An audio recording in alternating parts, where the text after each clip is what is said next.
The holographic seal of the Galactic Collective shimmered above Ambassador Sarah Chen as she stood in her private chamber aboard the Terran diplomatic vessel.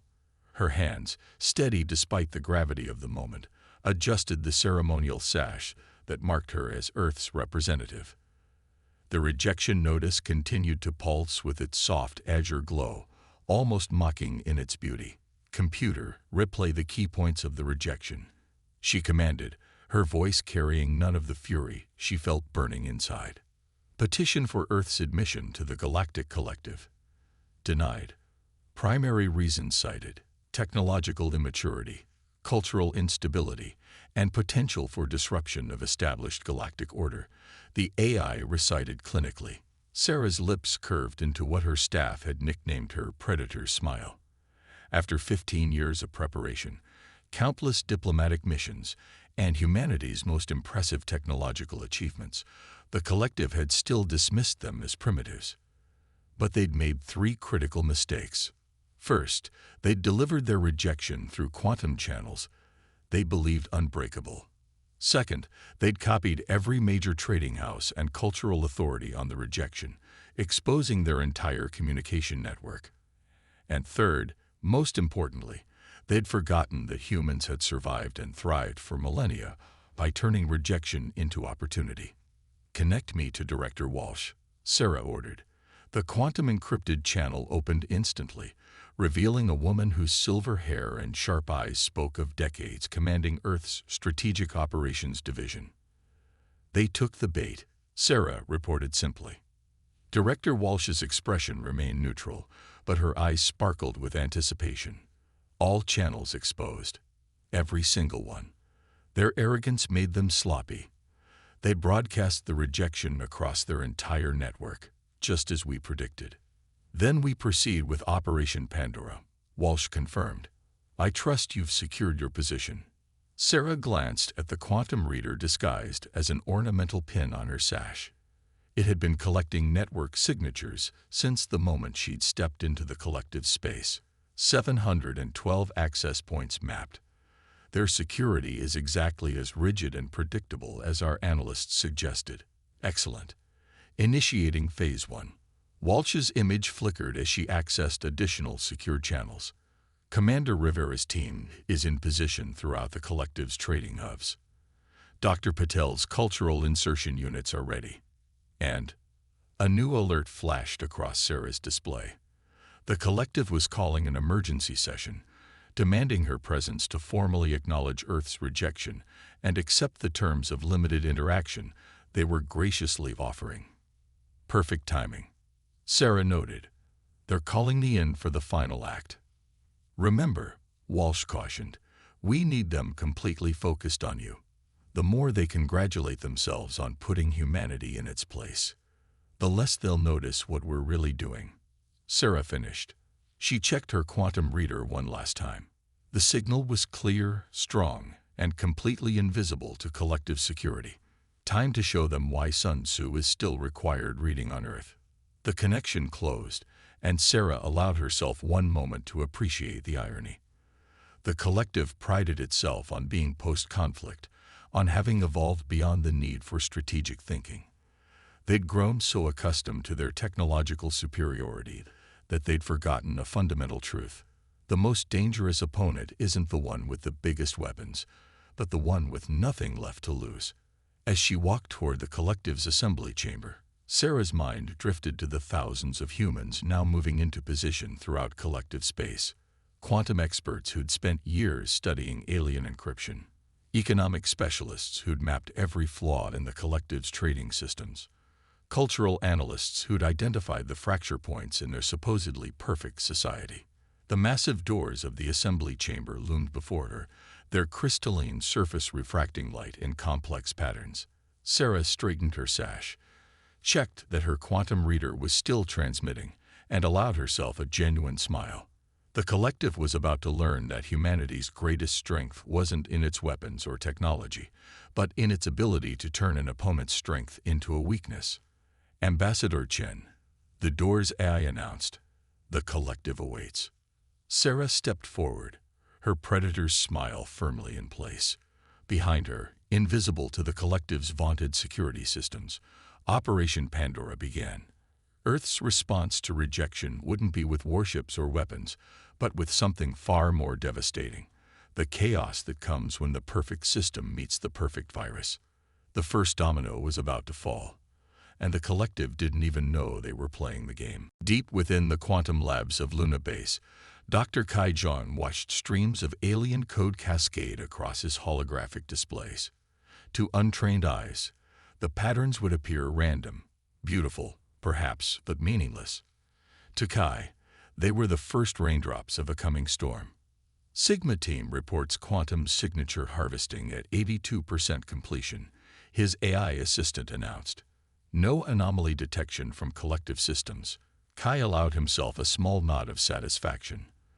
The collective's quantum networks were supposedly perfect, each particle linked across vast distances, any interference immediately detected and eliminated. Perfect systems, however, had a critical weakness. They couldn't conceive of imperfection as a strategy. "Show me network node Alpha 7, he commanded. The display shifted, revealing the heart of the collective's financial communications hub. Streams of quantum encrypted data flowed through predetermined pathways, each packet scrutinized by AIs that had never failed in their duty. Until now. Deploying Protocol Chaos, Kai announced to his team. Around him, 50 of Earth's best quantum physicists and programmers watched their own displays, fingers hovering over haptic interfaces. Remember, we're not trying to break their encryption. We're making their perfect system break itself. The theory had come to Kai 3 years ago, during his study of quantum entanglement.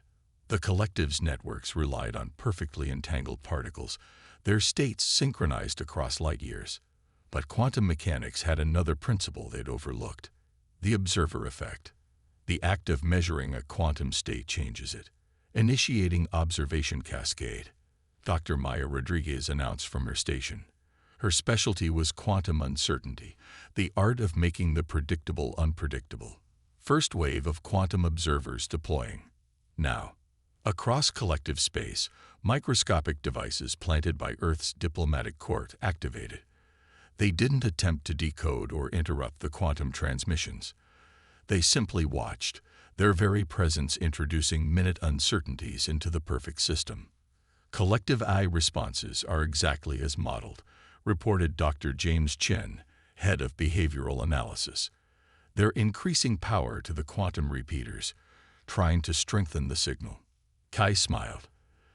The AIs were doing exactly what they were programmed to do: maintain perfect quantum coherence. But by increasing power to compensate for the uncertainty, they were only making their systems more sensitive to observation. A feedback loop was forming, one that would grow until first network junction, experiencing spontaneous decoherence.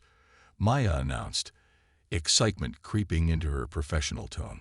Collective systems are attributing it to natural quantum fluctuations. On the main display, a small section of the perfect network began to blur. The collective's eyes, unable to conceive of deliberate imperfection, diagnosed it as a natural phenomenon. Their response was to reroute communications around the affected area, exactly as planned. Secondary observation units activating along reroute paths, Kai commanded. Dr. Chen, how are their pattern recognition systems responding? They're still trying to optimize for perfect coherence, James replied. The concept of intentional uncertainty doesn't exist in their protocols. They're actually helping us by concentrating more critical communications through fewer pathways. Hour by hour, the perfect network began to fray. Not enough to raise alarms.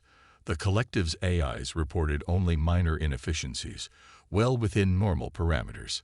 But across their vast civilization, quantum communications were becoming just slightly less reliable, slightly less instant, slightly less perfect. Message from Ambassador Chen, Maya reported. The Galactic Council is experiencing technical difficulties with their quantum voting systems. Deliberations on Earth's status are being delayed. Kai allowed himself a moment of satisfaction. The Council Chamber's quantum network was experiencing particularly strong uncertainty effects. thanks to the observer units hidden in Ambassador Chen's diplomatic regalia. The collective's leadership was about to discover that perfect systems had another weakness. They broke perfectly. "Sir," James called out, "I'm detecting increased activity in their security protocols. They're beginning to suspect something artificial behind the degradation." "Right on schedule," Kai replied. "Time for Phase 2. Dr. Rodriguez, initiate the Heisenberg protocol." Maya's fingers danced across her interface. "Deploying quantum uncertainty amplifiers now. Targeting their security scanning systems first." The beautiful irony, Kai thought as he watched the cascade begin, was that the collective's response would only hasten their perfect system's descent into chaos.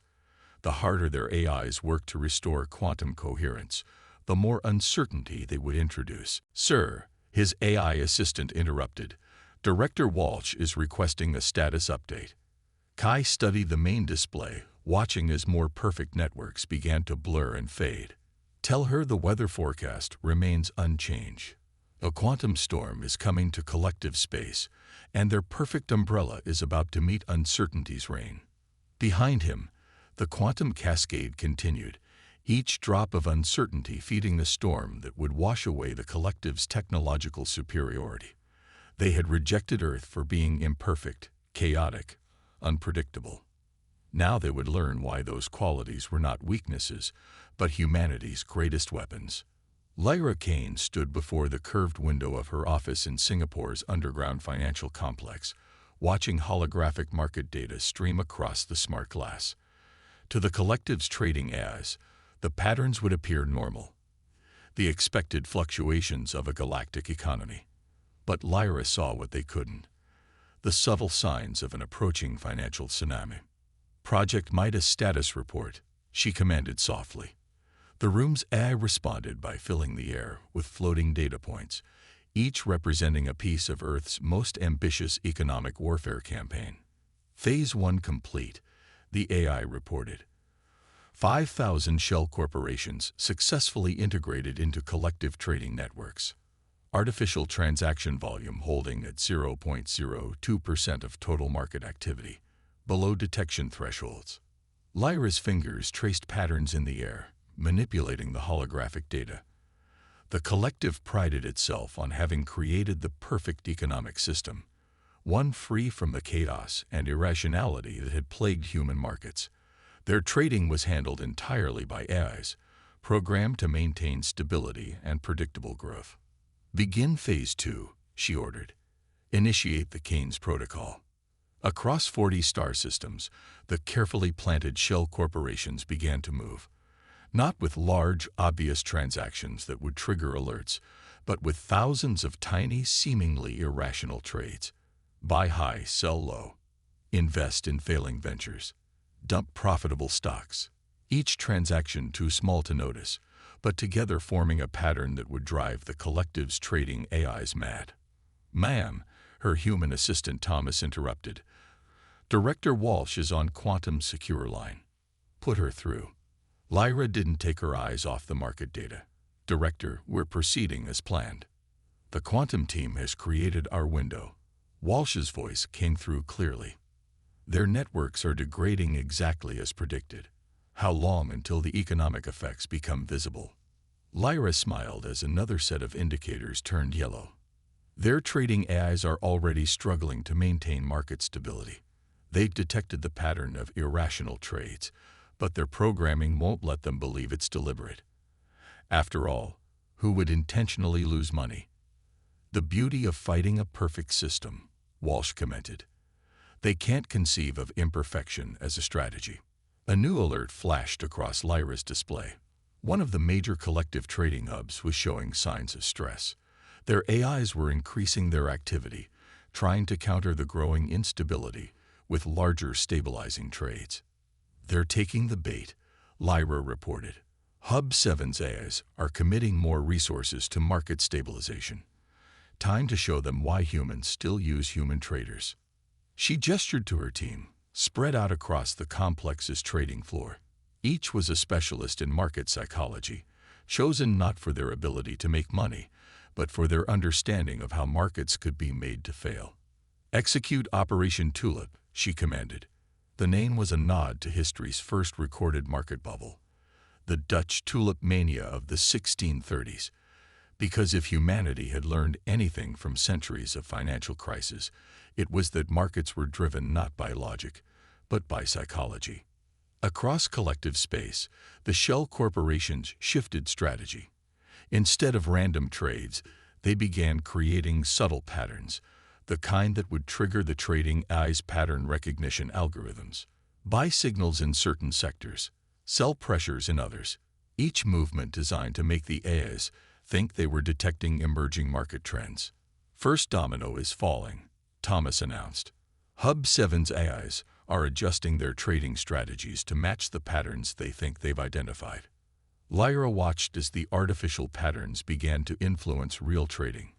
The collective's perfect system was doing exactly what they predicted, trying to optimize itself based on detected trends. But the trends were mirages, leading their AIs into a maze of self-reinforcing errors. "Secondary hubs are following Hub 7's lead," her AI reported. "Market correlation increasing across all sectors." "Of course they are," Lyra murmured. "Perfect systems copy perfect solutions perfectly." The holographic displays were showing the first signs of serious market stress. As more trading hubs adopted the same AI-driven strategies, the artificial patterns were becoming self-fulfilling prophecies.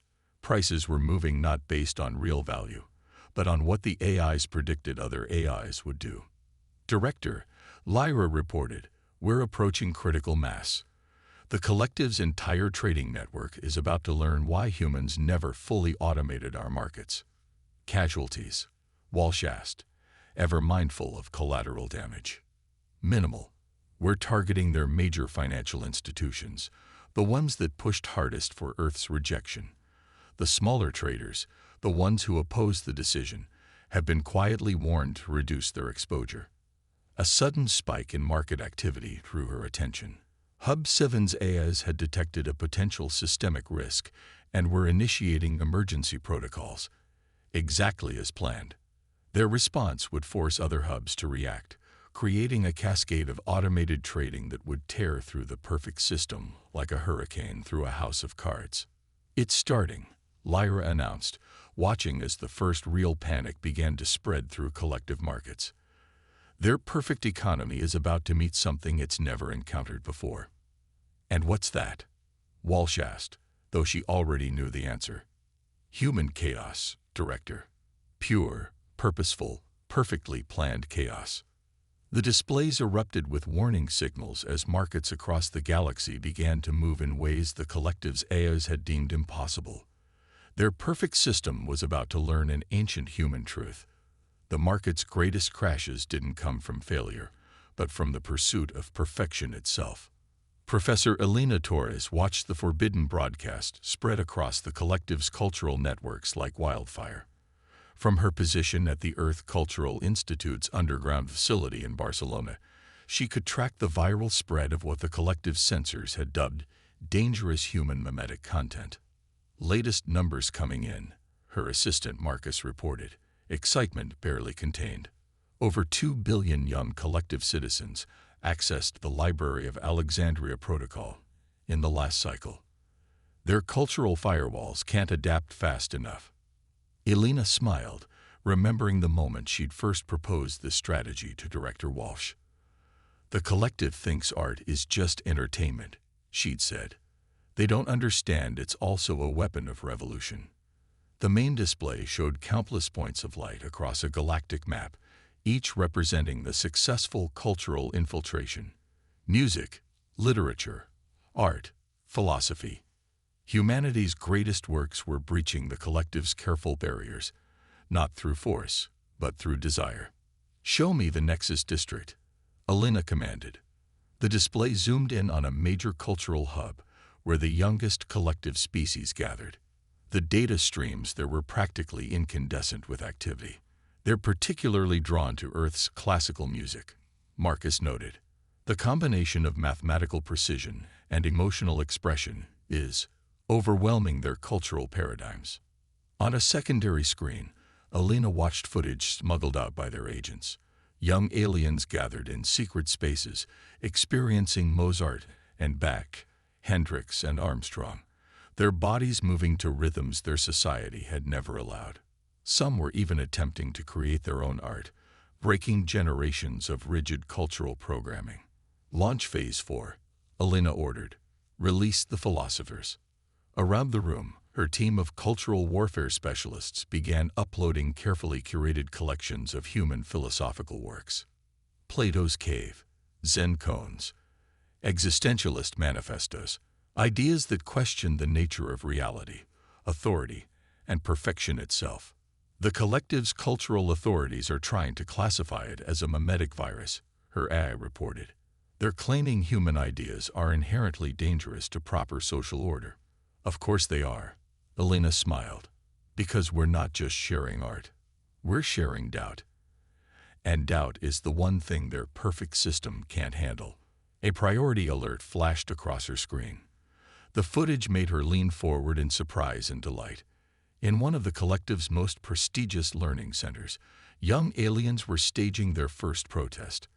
Not with violence or destruction, but with poetry, human poetry, translated and reinterpreted through their own experiences. Director Walsh is requesting an update, Marcus announced. Put her through. Alina kept her eyes on the spreading cultural contagion. Director, the infection is proceeding beyond our most optimistic projections. Casualties. Walsh's voice carried its usual concern. High Counselor Zaxtel stood in the emergency command center of the Galactic Collective, watching their perfect civilization unravel through 1,000 holographic displays.